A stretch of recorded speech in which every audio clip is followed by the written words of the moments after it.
These are some of the smartwatches we looked at earlier this year. Some are fully featured communication and media devices in miniature. Some connect through Bluetooth to your phone, allowing you to use much of its functionality at the flick of a wrist and the touch of a screen. And while these watches were from smaller companies hoping to make a name for themselves with an early land grab, or wrist grab, here at IFA, two much bigger names were showing off their take on the tech. In fact, we asked the boss of one of those companies, Sony, whether the continual shrinking of technology means we're destined for a future in which we wear rather than carry our devices. I think that whether it's a smartwatch or other so-called wearables, I think that's going to be a very important market going forward. So let's start with Sony's smartwatch 2 then, shown here with an attractive pink strap. Other straps are available. First thing to note, there's the time, nice and clear. As long as the battery is charged, no problem at all. But here's where it gets interesting, because there is the touch screen with the icons that let you access all of the apps. Now, first thing to note, and it's an important one, you cannot listen to phone calls or speak into this watch to talk to someone who's calling you. This is seen very much as a second screen, a companion device for the phone that's in your pocket or your bag.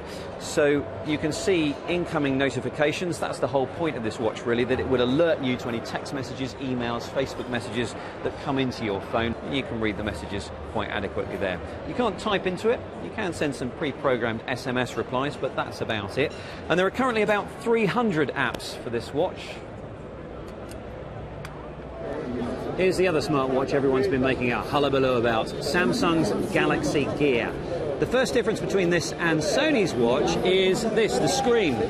It's blank, and it stays blank for most of the time. If you want to know the time, you have to move your wrist in quite a definite, I want to see the time kind of way. And as you can see, it's actually quite difficult sometimes to persuade it to tell you anything. You can always use the button if you prefer. The backlight on the screen needs to be on for you to see anything, and I guess that's why it stays blank most of the time, because otherwise it would suck the battery dry in no time.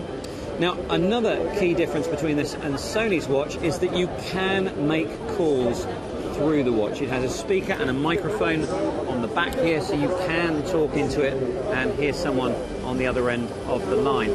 It doesn't have a SIM card in it. You still have to connect it through Bluetooth to your device, which actually makes the calls. And interestingly, it has to be a Samsung Galaxy device. Not any Android phone will do in this case. You can also use the microphone and the speaker to communicate with S-Voice, which is Samsung's personal assistant, so you can bark commands at it. And this also has a camera, so you can take stills and 10-second videos, which you can then transfer to your phone at a later point.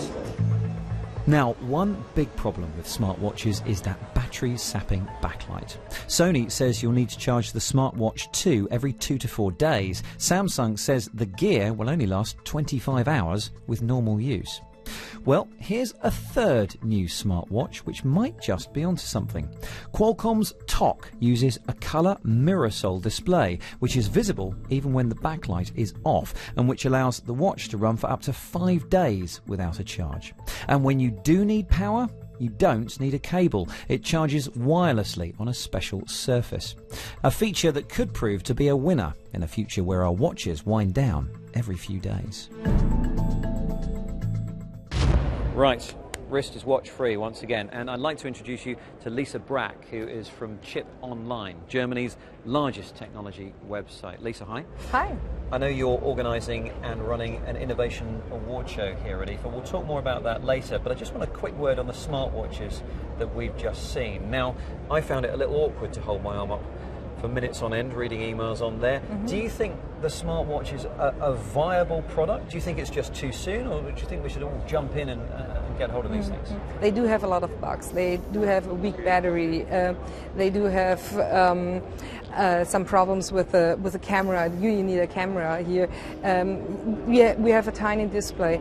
I think the smartwatches will be very interesting in about 1 or 2 years, when we have more functions in it, better functions, when they look nicer, not so bulky. So we're waiting for the next generation, we're waiting, yeah, possibly the but it's generation after definitely that. not too soon. Okay.